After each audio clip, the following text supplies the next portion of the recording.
I would say you're well ahead in your journey with ESG, but you obviously, looking at it, you think, oh, gosh, there's so much more to do.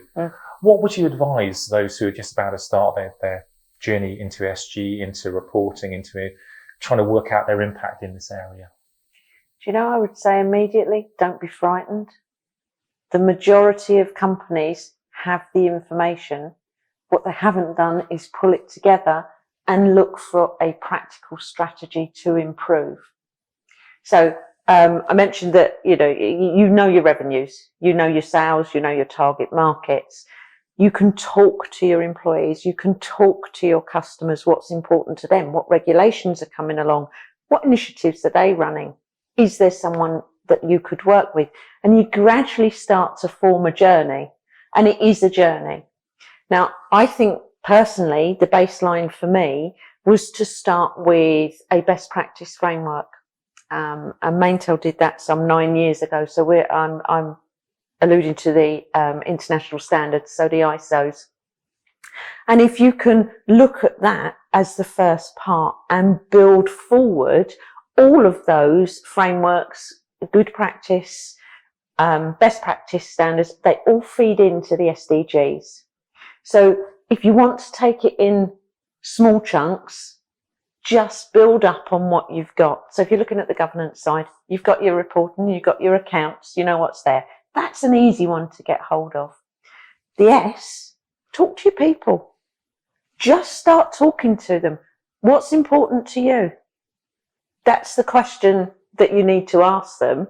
You don't need to talk to them necessarily about SDGs and any of the targets within it and global goals. You don't need to. You could frighten them.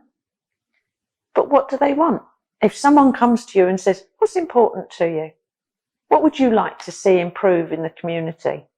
They'll tell you. Just an open question. Now from that, you'll start to get some trends of what people like. You'll start to see if they're interested in the environment, and then you can start to set the target. Environment, that can look really scary when you start to look at that. There's a lot of technical aspects around it, and that some people will find overwhelming. But my suggestion at the start of the journey, start small and build it up. Put in an ethos of continual improvement.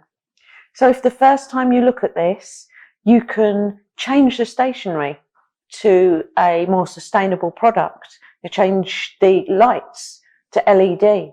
You can go out and look at your recycling. Can you offer recycling to your customers? Now, it's something we've ventured into.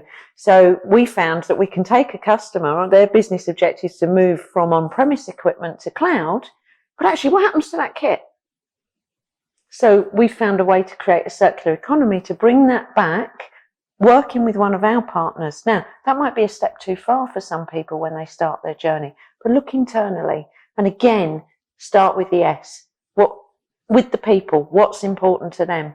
And if they're seeing plastic cups, some very basic ideas here, but if they're seeing plastic cups, why not provide them with their own cup, a logoed cup, which they're going to use, so they're advertising the company. This all links in, and it's good.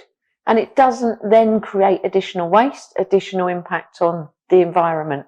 When you're ready, take the step and look at the science-based targets. We have to get motoring forward to save the planet, to save the whole environment. If we each do our own little thing, and then we look upstream and downstream and help the people there, and they're also helping us, we will gradually build a momentum of improvement. But start small, look internally and build it up gradually. Set yourself targets, set yourself strategies, but practical ones. But always keep the people on board.